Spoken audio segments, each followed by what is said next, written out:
Riko Anggara bersama Anda di Kompas Petang. Sebelum jeda tadi kita berbincang dengan Kepala BNN Komjen Budi Waseso yang masih juga bersama kita. Kita sedang ngobrol soal seorang pria yang menanam ganja dengan alasan untuk mengobati istrinya. Pak Budi, tadi Anda mengatakan ini bisa jadi pembenaran. Selain belum ada risetnya, belum ada penelitiannya bahwa ganja bisa menyembuhkan dan lain-lain, apalagi kecurigaan Anda, apalagi yang membuat Anda mengatakan ini bisa jadi tidak masuk akal?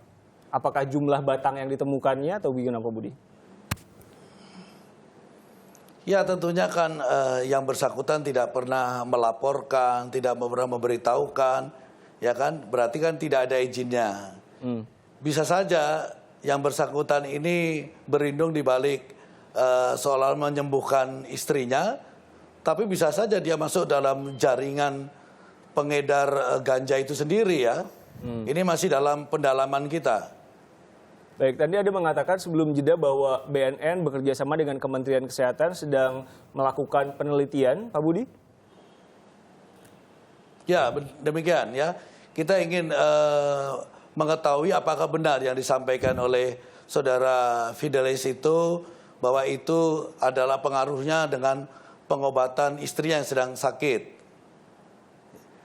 Yang pasti dari hasil penelusuran kita, bahwa istrinya itu memang sakitnya sakit sudah parah, sudah berobat di mana-mana ya, secara medis sudah dilakukan upaya-upaya. Oleh sebab itu kan dikembalikan di rumah untuk dalam perawatan. Tapi di luar itu yang bersangkutan, Saudara Fidelis, itu membuka internet yang menemukan literatur seolah-olah ganja itu bisa mengobati istrinya. Nah, ini kita juga ingin tahu literatur yang mana dan buktinya apa secara medis bahwa itu bisa mengobati sakit daripada istrinya yang sekarang sudah almarhum ya.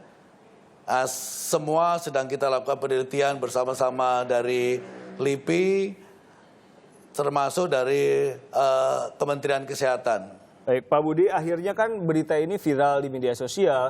Ada juga sejumlah tanggapan dari LSM dan beberapa pihak seputar tadi undang-undang dan aturan bahwa jika ini berkaitan dengan kemanusiaan, mengapa? Apa jawaban Anda soal ini, kemanusiaan dan lain-lain itu?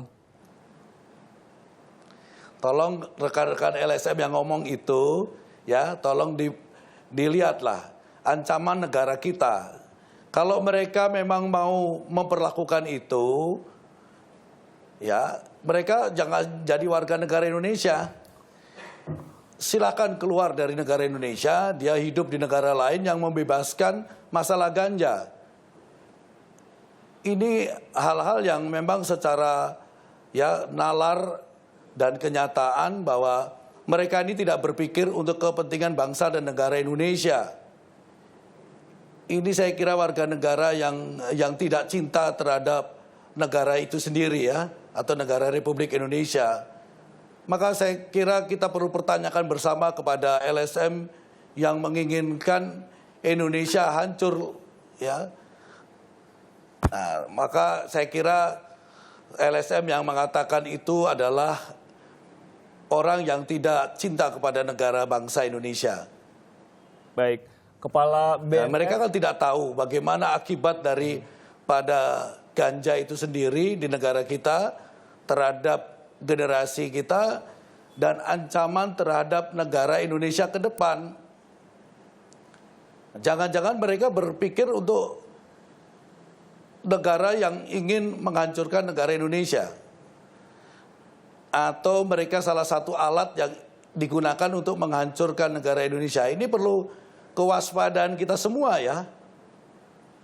Baik. Saya kira tidak benar dan sekali lagi saya atas nama pribadi dan BNN atas nama negara ini tidak setuju ya dengan ganja itu dibebaskan ya, karena ganja itu ancamannya luar biasa. Jadi kita tidak boleh meniru negara-negara lain yang membebaskan ganja itu digunakan. Nah, kalau memang ingin menggunakan ganja secara bebas, sekali lagi saya sampaikan kepada rekan-rekan LSM yang menginginkan itu, silakan Anda menjadi warga negara lain, jangan jadi warga negara Indonesia. Saya kira itu. Baik, Pak Budi, terima kasih telah bergabung bersama kami di Kompas